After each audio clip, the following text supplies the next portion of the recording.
আসসালামু আলাইকুম। Hello everyone, welcome to my channel. আজকে আপনাদেরকে বানিয়ে দেখাচ্ছি ঈদের সময় তৈরি করা যায় এমন একটি স্পেশাল ফিউশন পোলাও খাসি দিয়ে। এই ঈদে সুস্বাদু এই রেসিপিটি তৈরি করতে পারেন খুব সহজেই। আমি এখানে হাড্ডি সহ খাসির মাংস নিয়ে নিয়েছি 1 কেজির মতো। এখানে আমি 1.5 টেবিল চামচ আদা বাটা, 1 টেবিল চামচ রসুন বাটা, আধা কাপ পরিমাণ কাঁচা পেঁপে বাটা, সেই সাথে আমি এখানে হলুদ গুঁড়ো দিয়ে দিচ্ছি 1 চা চামচ, 1.5 চা চামচ মতো মরিচ গুঁড়ো দিয়ে দিচ্ছি। হলুদ গুঁড়োর পরিমাণ আপনারা চাইলে এখানে আরও কমও দিতে পারেন। ধনে গুঁড়ো 1 চা চামচ দিয়ে দিয়েছি। 2 টেবিল চামচ পরিমাণ টক দই দিয়ে দিয়েছি। 3/4 চা চামচ পরিমাণ জিরে গুঁড়ো দিয়ে দিয়েছি। এবার এখানে স্বাদ অনুযায়ী লবণ দিয়ে দিচ্ছি। এখন এটার বিশেষত্ব হলো এখানে আমি তান্দুরি মশলা ব্যবহার করেছি। আপনারা ঘরে তৈরি বা বাজারের কেনা যেটা পছন্দ করেন সেটা 3 টেবিল চামচ পরিমাণ এখানে দিয়ে দেবেন। এবার এখানে আমি 1/4 কাপ পরিমাণ সরিষার তেল দিয়ে দিচ্ছি। এবার আমি খুব ভালোভাবে মাখিয়ে নিচ্ছি। যত ভালোভাবে সময় নিয়ে মাখাবেন এটা ততই ভালো। এবার মাখানো হয়ে গেলে আমি এখানে আরও দিয়ে দিচ্ছি পেঁয়াজ বেরেস্তা, বাজারের কেনা বা ঘরে তৈরি যেটা আপনার কাছে অ্যাভেলেবল সেটা আমি এখানে 1/4 কাপের মতো দিয়ে দিয়েছি। আবার ভালোভাবে এটা মিশিয়ে দিয়ে আমি এটাকে 2 ঘন্টার জন্য ম্যারিনেট করে রাখছি।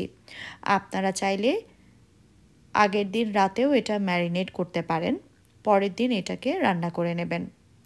তবে যদি আগের দিন ম্যারিনেট করে রাখেন সেক্ষেত্রে রান্না করার আগে 1 ঘন্টা আগে এটাকে ফ্রিজ থেকে নামিয়ে নেবেন এবং এখানে এরকম কয়লা গরম করে উপর থেকে একটু ঘি বা বাটার দিয়ে এটা ঢাকনা ঢেকে দেবেন।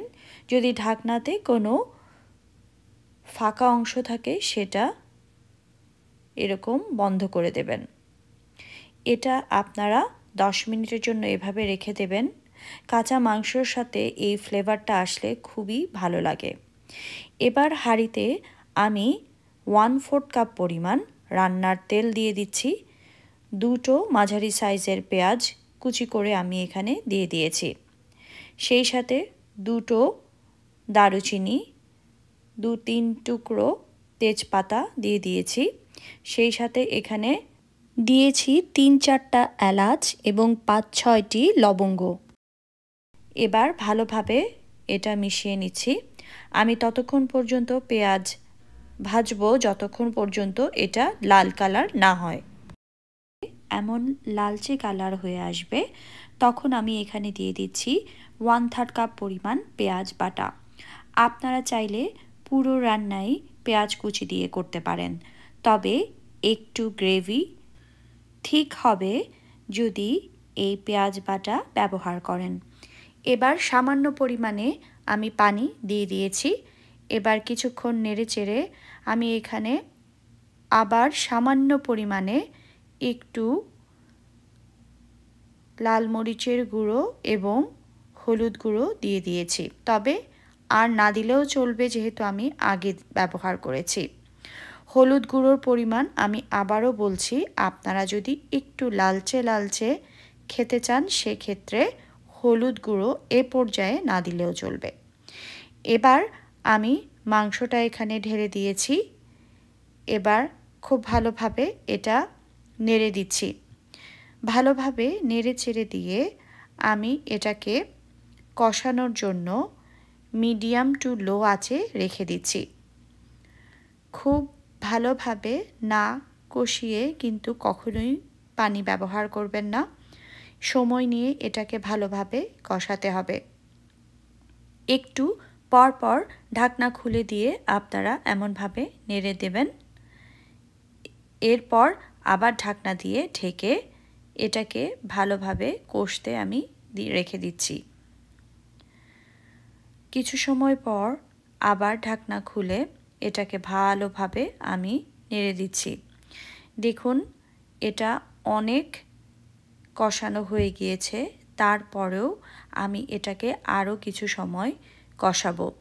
যেহেতু খাসির মাংস, তাই বেশি সময় না কষিয়ে রান্না করলে কিন্তু আপনার খাসির স্মেলটা একটু কড়া লাগতে পারে। যে বাটিতে আমি মাংস ম্যারিনেট করে রেখেছিলাম সেটাতে গরম পানি নিয়ে সেটা ধুয়ে আমি এখানে দিয়ে দিয়েছি। এবার এটাকে আমি মিডিয়াম টু লো আঁচে দিয়ে রান্না করব যতক্ষণ না পর্যন্ত মাংস সেদ্ধ হয়ে যাচ্ছে এবং আরও ঝোলটা ঘন হয়ে যাচ্ছে।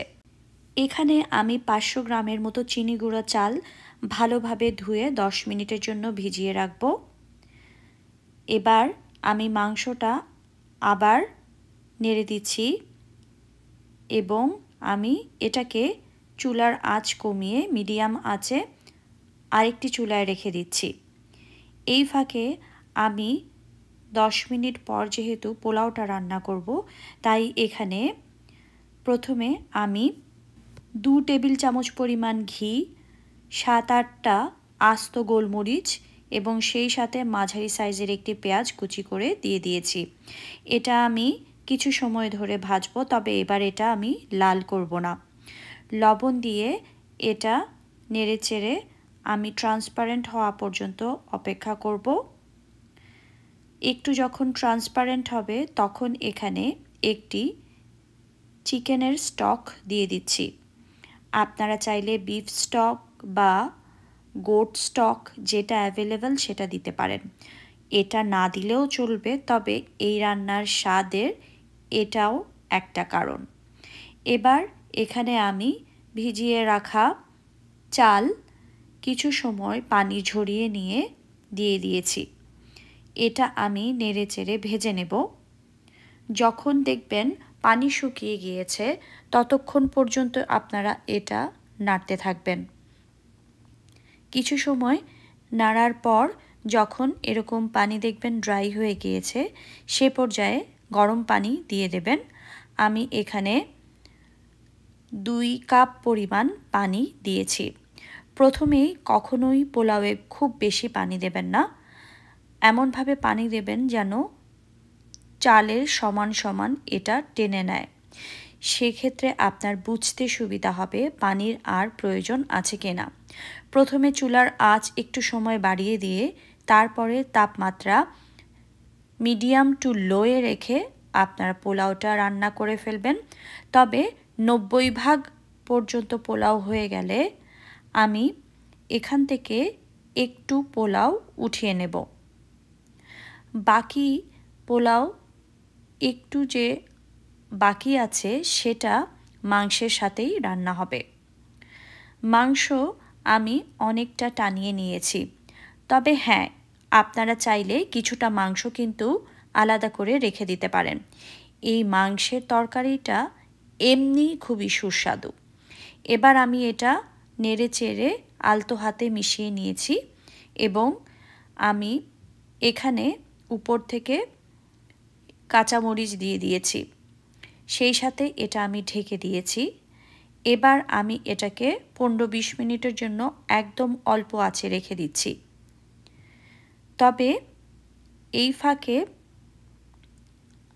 আপনারা যদি দেখেন আপনাদের চাল তৈরি হয়নি, এখনও কিছুটা কাঁচা আছে, সেক্ষেত্রে আপনারা এটা আরও কিছু সময় রাখতে পারেন। যখন দেখবেন চাল পুরোপুরি সিদ্ধ হয়ে গিয়েছে তখন এরকম আবার কয়লার স্মোকটা আপনারা এটাতে দিতে পারেন। তবে খুব বেশি সময় দেবেন না, এটা 5-7 মিনিট এরকম দিয়ে চুলা থেকে নামিয়ে আপনারা পরিবেশন করবেন। আর হ্যাঁ, আমি যে আগে একটু পোলাওয়ের চাল উঠিয়ে রেখেছিলাম সেটা কি করছি দেখিয়ে দিচ্ছি। আমি একটি বাটিতে অল্প পরিমাণে স্যাফরন পানিতে ভিজিয়ে নিয়েছিলাম। পানিটা উষ্ণ গরম ছিল। এরপর এটাকে আমি এই পোলাওয়ের সাথে মিশিয়ে নিচ্ছি। ভাবছেন এত পানি সেটার কি হবে? এবার এটাকে আমি মাইক্রোওভেনে 2 থেকে 3 মিনিটের জন্য রেখে দেব এটা খুব সুন্দরভাবে হয়ে যাবে।